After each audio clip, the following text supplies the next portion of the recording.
Video, we're going to demonstrate the use of bio-PMAG-plot. That's a COD plotting function that will allow us to display magnetic reversal positions with labels and also biostratigraphic events. So we're starting out. I've got a plot here of U1338A GRA, and it's plotted on top of core images because I've gotten bored with looking at the white background and making all these darn videos. Anyway, so what we want to do is add some, let's say, PMAG. We'll go up to COD data, go to plotting, go down here to bio PMAG plot. So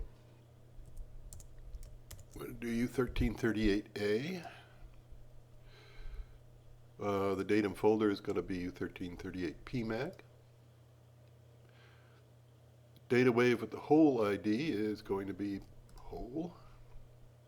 Reversals, reversal, depth, CCSF.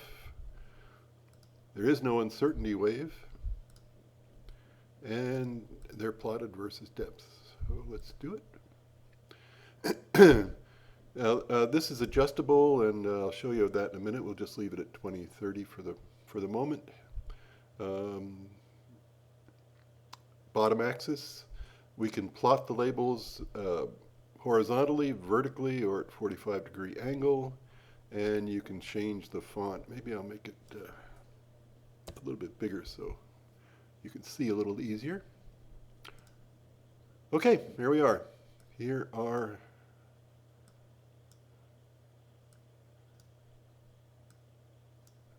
our reversals.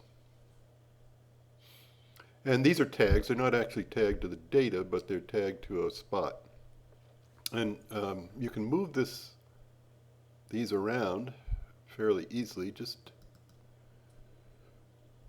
go to the axis, that's 1338A PMAG. Go here, and 20 to 30, let's make it 10 and 11. And whoops, we'll do it. And there we go. So you can move them up and down. Let's add some nanos. COD data, plotting, bio PMAG plot, do 1338A again. In this case, we want nanos. So the whole ID is the whole. Reversal or species is the species. The depths are CCSF. We do have uncertainty here. And again, the axis is depth. Now let's put these on top. So let's go 70, just use 71. It's going to plot between whatever limits you go there. Put in these things.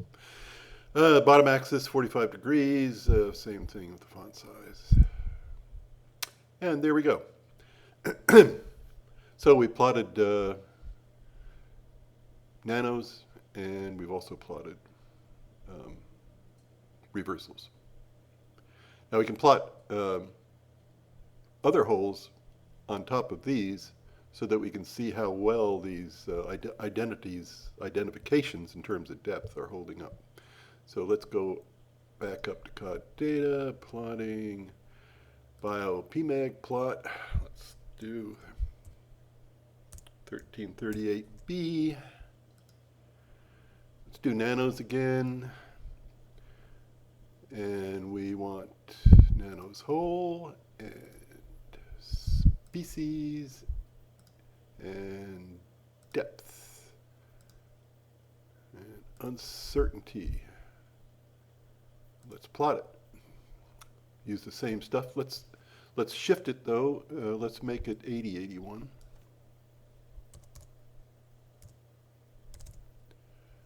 So they're not right on top of each other. There we go. So now you can see, let's blow this up even more.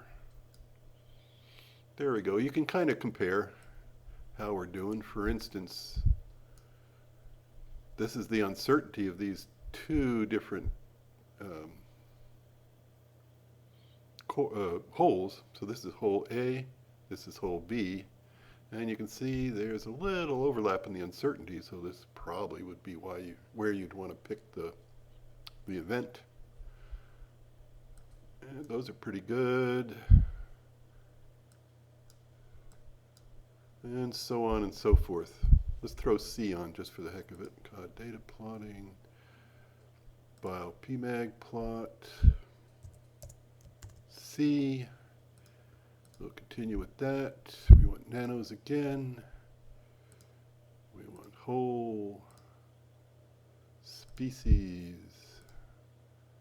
CCSF, uncertainty, and depth.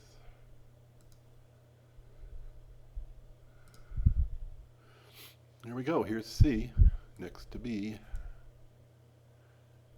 Okay, and I should have offset C, so we can go here, go C nanos, axis, how about 9091. There we go. Okay, so you can see we got a little bit of a problem, for instance, with the top of P. lacunosa. The sense that this one's a little bit shallower than those two, but that just gives you an idea of how good the identifications are. So that's it. That's bio-PMAG plot, really. The only thing you might want to know is how to get rid of them, and the easiest way to do that is just go up to remove from graph. And here they are. We'll just get rid of the nanos. There we go. So that's it. That's bio-PMAG plot.